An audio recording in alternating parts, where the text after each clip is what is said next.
practically speaking, asking China to give us an offer and begin some kind of new framework to have a dialogue is the only choice we've got.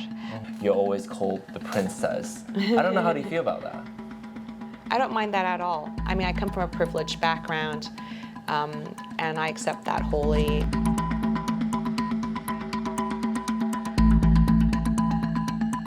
What's TPP's view on unification and independence? Well, according to Dr. Ke and the Taiwan People's Party, we believe that the 92 consensus needs to be updated. It was set in a specific time and space, and he believes there's some ambiguity and certain things that could be clarified. And so when we get elected, our proposal is, or Dr. Ke's proposal is, that China should then send a new treaty over to explain clearly what they would like us to see and discuss. You talk about a very interesting idea of Beijing coming up with a new idea or a new framework or treaty. Well, that's Dr. Ke's idea. Yeah, Dr. Ke's idea. But do you personally think it's feasible, or is it too naive to think so? Because Xi Jinping, as we know, he's an authoritarian leader.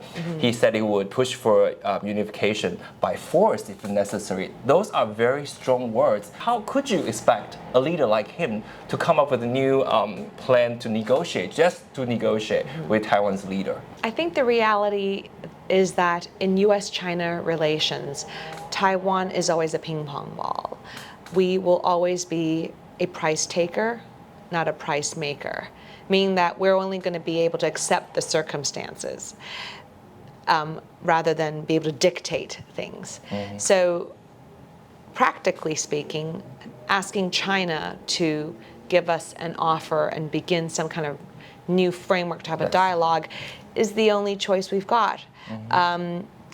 But if you look at the recent challenges with the WTO, right, and ECFA, for example, the current ruling party wants to have this discussion be raised at the WTO. From the TPP's perspective, trying to discuss ECFA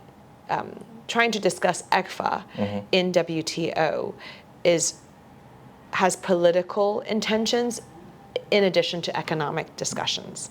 How is it political? Isn't it like the right sort of like measure or means that you can go to if you find it unfair? Yes. But from the TPP's perspective, it's because ECFA was signed outside of the WTO. And of course, that was under the one country, two systems framework.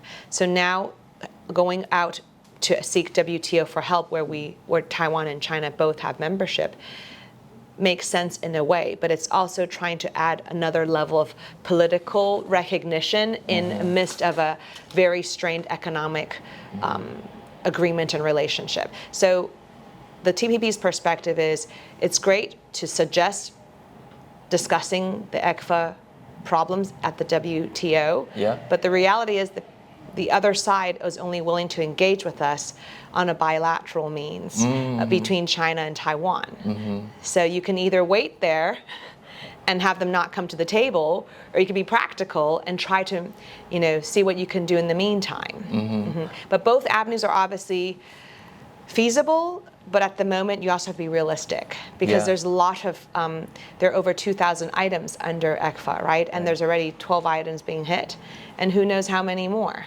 And if we hold out for that long, it puts a lot of industries at risk, and not only industry, but jobs at risk.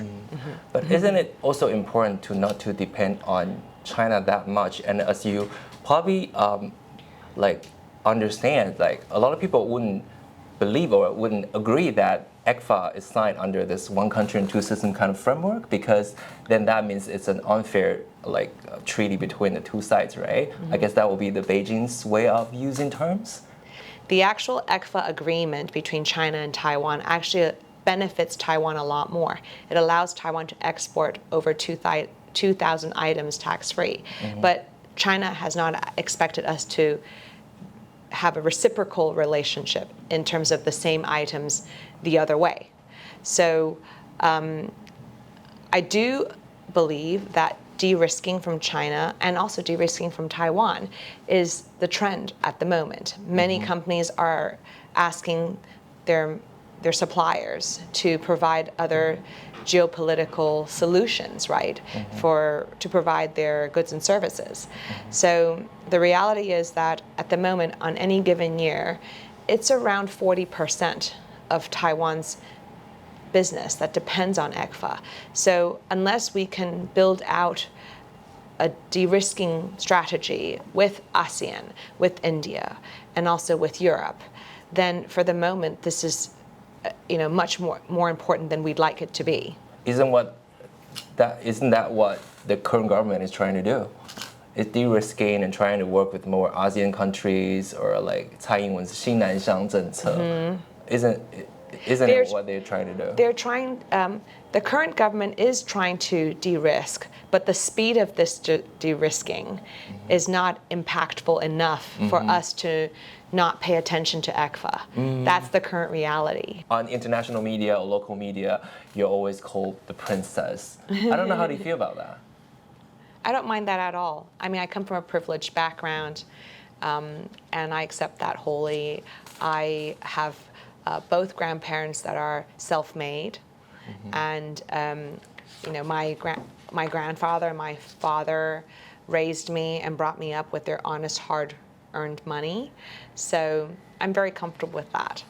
But then people might question you if you can really understand the struggles of the underprivileged population when you are living in a very different world from them.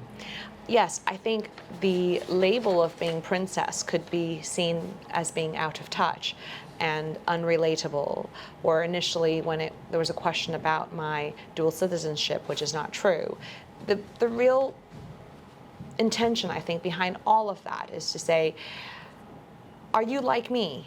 And are we on the same boat, right? Are we on this one island, on this one canoe together? And for me, actually, our family business, Shin Kong, has been in Taiwan for over 70 years. It was founded by my late grandfather. And we actually are one of the biggest employers in the country. We have over 200,000 employees. And I don't even know how many individuals and family members that would also affect.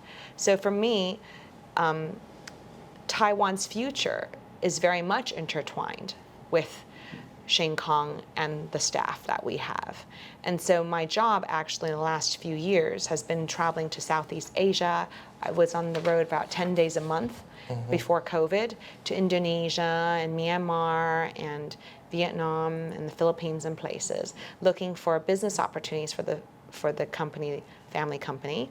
And I became very much aware that these emerging countries are growing so fast, they're going through digital transformation, they have a youth surplus, and they're very open and willing to build out their economy. Plus, they've got that ASEAN network, right? So that also gives them a competitive edge.